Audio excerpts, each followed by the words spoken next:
السلام علیکم ورحمۃ اللہ وبرکاتہ رب اشرح لی صدری ویسر لی امری واحلل عقدۃ من لسانی یفقهوا قولی رب زدنی علما اعوذ باللہ السمیع العلیم من الشیطان الرجیم من همزه ونفخه ونفثه بسم اللہ الرحمن الرحیم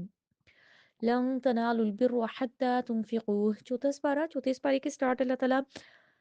اس فاستبقوا الخیرات کی بات کو ہی جو ہم نے پہلے سپارے میں دوسرے میں تیسرے میں پڑھی، اب چوتھے سپارے کا سٹارٹ بھی اللہ تعالیٰ اسی بات کو آگے بڑھاتے ہوئے کر رہے ہیں کہ نیکیوں میں سبقت لے جاؤ۔ اللہ تعالیٰ یہاں پر ہمیں آپ کہہ لیں موٹیویٹ کرنے کے لیے، اللہ تعالیٰ ہمیں مزید اپنی جنت کو بہتر بنانے کے لیے، اپنی قبر کو بہتر بنانے کے لیے ایک راستہ بتا رہے ہیں۔ اللہ تعالیٰ ہمیں بتا رہے ہیں کہ آپ نیکی کو نہیں پہنچ سکتے جب تک کہ حتی تنفقوا، جب تک آپ خرچ نہ کرو مما تحبون، اس میں سے جو آپ کو بہت پسند ہے، یعنی اپنی جو پسندیدہ چیزیں ہیں نا، جو ہمیں بہت زیادہ پسند ہے، اس میں سے اللہ کے راستے میں خرچ کریں گے، پھر ہم نیکی کے اس لیول کو پہنچ سکتے ہیں۔ وما تنفقوا من شیء، پھر اللہ تعالیٰ بتاتے ہیں آپ کچھ بھی خرچ کرتے ہو نا، فإن اللہ به علیم، تو اللہ تعالیٰ اس کو خوب خوب جانتے ہیں۔ جس نیت سے دل کے اندر اور پھر اندر کر کے جو ہمارے دل کے بہت جو ہڈن ایک چھوٹی سی اندر چھپی ہوئی نیت ہوتی ہے نا، چھپی ہوئی کوئی بات ہوتی ہے کچھ بھی خرچ کرنے کے پیچھے، اللہ تعالیٰ کہتے ہیں کہ مجھے اس کا بھی پتہ ہے۔ تو اللہ تعالیٰ نے جب نبی کریم صلی اللہ علیہ وسلم پر یہ آیات نازل کی نا، تو بہت سارے صحابہ نے اپنی بہت ساری جو پسندیدہ چیزیں تھیں وہ اللہ کے راستے میں خرچ کر دیں۔ ایک جو بہت فیمس ایک سٹوری ہے، ایک واقعہ ہے حضرت ابو طلحہ انصاری رضی اللہ تعالیٰ عنہ کا، یعنی وہ مدینہ کے صحابی تھے۔ تو انہوں نے نبی کریم صلی اللہ علیہ وسلم کے پاس آ کر نا انہوں نے بتایا کہ میرا ایک مطلب باغ ہے، جو ان کا بہت زبردست باغ تھا، مطلب بہت مہنگی والی پراپرٹی تھی ان کی۔ تو بلکہ اس کے بارے میں نبی کریم صلی اللہ علیہ وسلم سے جب انہوں نے ذکر کیا نا کہ مجھے یہ اللہ کے راستے میں صدقہ کرنا ہے، اللہ کی رضا کے لیے میں اس کو خرچ کرنا چاہتا ہوں، تو اللہ کے نبی صلی اللہ علیہ وسلم نے خود بھی ان سے یہی کہا تھا کہ وہ تو بہت نفع بخش مال ہے، یعنی وہ تو بہت فائدے والی چیز ہے نا۔ تو پھر نبی صلی اللہ علیہ وسلم نے ان کو اپنی ایک رائے دی، مشورہ دیا کہ آپ اس کو اپنے جو رشتہ دار ہیں ان میں تقسیم کرو۔ تو پھر جو حضرت ابو طلحہ رضی اللہ تعالیٰ عنہ تھے، انہوں نے نبی صلی اللہ علیہ وسلم کی مشورے کو، ان کی بات کو ایز از لیا اور انہیں اپنے قریبی رشتہ دار جو بھی تھے ان کے، ان لوگوں میں وہ خرچ کر دیا۔ ایون کہ وہ حدیث میں ایک ایسے بھی آتا ہے کہ وہ جب اپنی فیملی کے پاس گئے یہ بتانے کے لیے کہ ہم نے اللہ کے راستے میں دے دیے، تو وہ اپنے باغ کے اندر بھی نہیں گئے اور اپنی فیملی کو، اپنی بیوی کو، ان کو سب کو کہا کہ آپ باہر آ جاؤ نا، کہ یہ اب ہم نے اللہ کے راستے میں دے دیے، مطلب وہ ان کی بہت پسندیدہ ایک چیز تھی۔ تو جب ہم اللہ کے راستے میں کچھ بھی خرچ کر دیتے ہیں، پھر نہ جس انسان کو دیا ہوتا ہے اور جہاں پر بھی ہم نے دیا ہوتا ہے تو پیچھے واپس مڑ کر اس کو دیکھتے نہیں ہیں۔ ابو طلحہ رضی اللہ تعالیٰ عنہ کے طرز عمل سے، ان کی ایک طریقے سے ہمیں یہ چیز سمجھ میں آتی ہے، جس کو ہم نے دے دیا نا، تو پھر کبھی اس کا ذکر نہیں کریں، کبھی اس کی طرف دیکھے بھی نہیں۔ سورۃ البقرہ میں بھی اللہ تعالیٰ نے ہماری یہی تربیت کی تھی نا۔ پھر اس کے بعد اللہ تعالیٰ چوتھے پارے کی دوسری آیت میں، اور بلکہ سورۃ آل عمران کی آیت نمبر 93 میں اللہ تعالیٰ بتاتی ہے ہمیں کہ کل طعام کان حلا لبنی اسرائیل، کہ بنی اسرائیل کے لیے نا سب کھانے حلال تھے،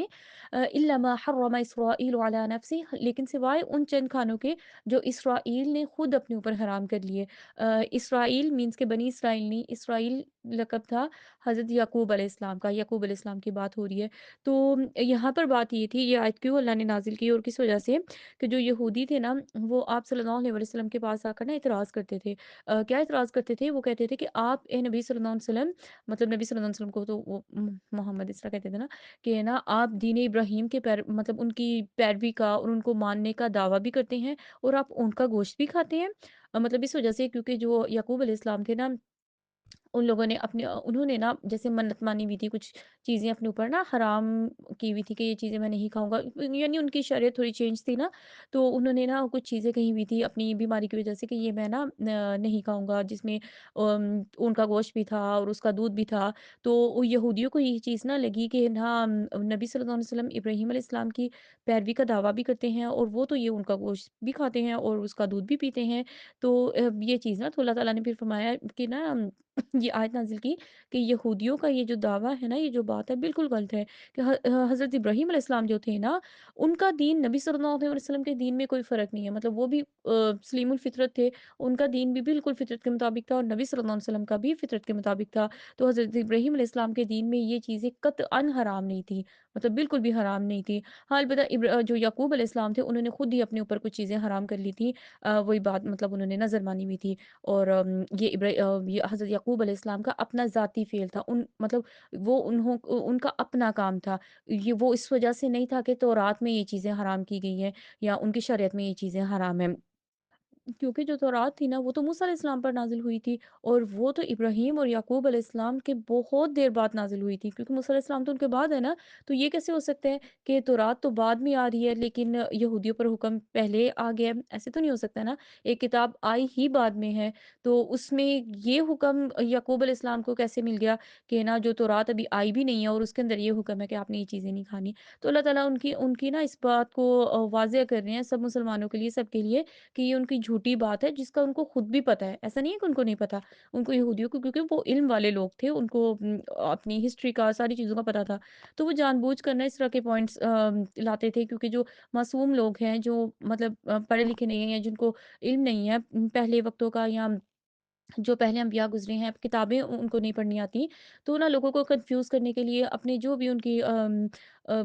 باطل ان کے نظریات چیزیں ہوتی تھیں، ان کو ان طریقوں سے ثابت کرنے کی کوشش کرتے تھے۔ تو اللہ تعالیٰ پھر قرآن کی آیت اتار کر ہی ان کے منہ پر ایک تماچا لگاتے تھے کہ وہ پوری اللہ تعالیٰ پھر ڈیٹیل بتاتے تھے نبی کریم صلی اللہ علیہ وسلم کو، پھر یہ لوگ حیران ہوتے تھے، کیونکہ ان کو پتا تھا کہ نبی صلی اللہ علیہ وسلم تو ان کی تو ساری زندگی مکہ میں گزری ہے، زیادہ سے زیادہ وہ کہاں تک، بالکل حجاز کے ارد گرد ہی رہے ہیں نا، کبھی تو وہ باہر وہاں سے گئے نہیں ہیں۔ اور دوسری سب سے بڑی چیز جو نبی صلی اللہ علیہ وسلم کا معجزہ ہے کہ ان کو لکھنا پڑھنا نہیں آتا تھا، یہ ان کی کوئی نعوذ باللہ کوئی ویک پوائنٹ نہیں تھا، یہی تو ان کا معجزہ تھا کہ وہ اتنی حکمت کی باتیں اور اتنی ہسٹری کی باتیں اور سارا کچھ وہ بتا رہے ہیں، تو یہ ان کے منہ پر ایک تماچا ہوتا تھا، پھر وہ چیپٹر کلوز ہی ہو جاتا تھا، کیونکہ ان کے پاس اس چیز کا پھر کوئی جواب نہیں بچتا تھا نا، کہ وہ جو پہلے اعتراضات لے کر آتے تھے، کہ ان کا یہاں پر مین اعتراض یہ تھا کہ نبی صلی اللہ علیہ وسلم ان کا گوشت کھاتے ہیں اور یہودیوں پر یہ حرام تھا۔ پھر اللہ تعالیٰ نے ان پر یہ بات واضح کی کہ یہودیوں پر اگر کچھ چیزیں حرام ہوئی تھی نا، تو یہ ان کے اپنے ظلم اور سرکشی کی وجہ سے سزا کے طور پر کچھ چیزیں اللہ نے ان پر حرام کی تھی، اس کا تعلق کوئی تورات کے ساتھ نہیں ہے، کوئی ابراہیم علیہ السلام کے ساتھ نہیں ہے۔ پھر اللہ تعالیٰ آیت نمبر 96 میں بتاتے ہیں کہ ان اول بیت وضع للناس، کہ جو پہلا گھر تھا وہ لوگوں کے لیے جو مقرر کیا گیا تھا، جو جیسے ہم نے پیچھے تحویل قبلہ پڑھا تھا سارا، ہے نا، تو کہ بیت المقدس سے بیت اللہ کی طرف چہرہ کر کے نماز پڑھنی کرنی ہے، اس طرح کہ تم جہاں کہیں پر بھی ہو اپنے رخ مکہ کی طرف کر لو۔ تو یہودیوں نے نا ایک اور اعتراض کیا تھا، انہوں نے کہا تھا کہ پہلا جو گھر تھا، یعنی پہلا جو قبلہ تھا، وہ تو بیت المقدس تھا، تو یہ مسلمانوں نے کیا کیا کہ پہلے اس کی طرف چہرہ کر کے نماز پڑھتے تھے، اب مکہ کی طرف رخ کر لیے۔ تو اللہ تعالیٰ نے یہاں پر یہ آیت نمبر 96 سورہ ال عمران کو اتار کے بتایا کہ ایسی بات نہیں ہے کہ پہلا جو قبلہ تھا وہ بیت المقدس تھا، شروع سے ان اول، پہلے دن سے جو قبلہ تھا نا مسلمانوں کا، اللہ کی جو ماننے والے ہیں اور اللہ کو جو ماننے والے ہیں، ان کا جو قبلہ اول تھا، وہ شروع سے اللہ تعالیٰ نے مقرر ہی بیت اللہ کیا تھا، خانہ کعبہ۔ وہ بیچ میں کو تھوڑا ٹائم ایسے آیا تھا کہ جیسے اللہ تعالیٰ کی طرف سے ایک ٹیسٹ سمجھ لیں، اللہ کا حکم، اللہ کی عبادت، اللہ کی مرضی، اللہ تعالیٰ جب جو مرضی حکم ہمارے اوپر نازل کر دیں، ہے نا، تو وہ تب اللہ تعالیٰ نے تھوڑی دیر کے لیے کہا تھا کہ آپ نے اس طرف رخ کرنا ہے بیت المقدس کی طرف، لیکن پھر اللہ تعالیٰ نے واپس مکہ کی طرف لے آئے۔ پھر اس کے بعد اللہ تعالیٰ آیت نمبر 97 میں بتاتے ہیں کہ وَلِلَّهِ عَلَى النَّاسِ حِجُّ الْبَيْتِ مَنِ اسْتَطَاعَ إِلَيْهِ سَبِيلًا، کہ لوگوں کے اوپر اللہ کے لیے حج کرنا فرض ہے، لیکن ایک کنڈیشن کے ساتھ کہ مَنِ اسْتَطَاعَ إِلَيْهِ سَبِيلًا، کہ جس کے اوپر استطاعت ہو، یعنی اللہ کے راستے میں نکلنے کی، یعنی اس کی صحت اس کو اجازت دیتی ہو، وہ اتنا خرچ اٹھا سکتا ہو اور اپنی فیملی کو پیچھے وہ مطلب اتنا خرچ دے کر آ سکتا ہو کہ وہ پیچھے سے کسی گناہ میں یا محتاجی میں اس طرح نہ ہو، مطلب ہر طریقے سے ہر چیز کو دیکھ کر اگر وہ ہر لحاظ سے استطاعت رکھتا ہے تو اس کو پھر حج کرنا چاہیے۔ اسی آیت کے اینڈ پر اللہ تعالیٰ بتاتے ہیں کہ جو ہر طرح کی استطاعت ہے، اس کو جسمانی قوت بھی ہے اور مالی بھی، اور ہر طریقے سے وہ سیٹ ہے انسان، لیکن پھر بھی وہ اللہ کے گھر کا حج کرنے نہیں جاتا اللہ کے لیے، تو اللہ تعالیٰ اس آیت میں ہی ہمیں بتاتے ہیں وَمَن كَفَرَ، کفر کے ساتھ اللہ نے اس بات کو بیان کیا ہے کہ جو کفر کرے گا تو جان لو کہ اللہ تعالیٰ غنی ہے عن العالمین، سب جہان والوں سے، مطلب اللہ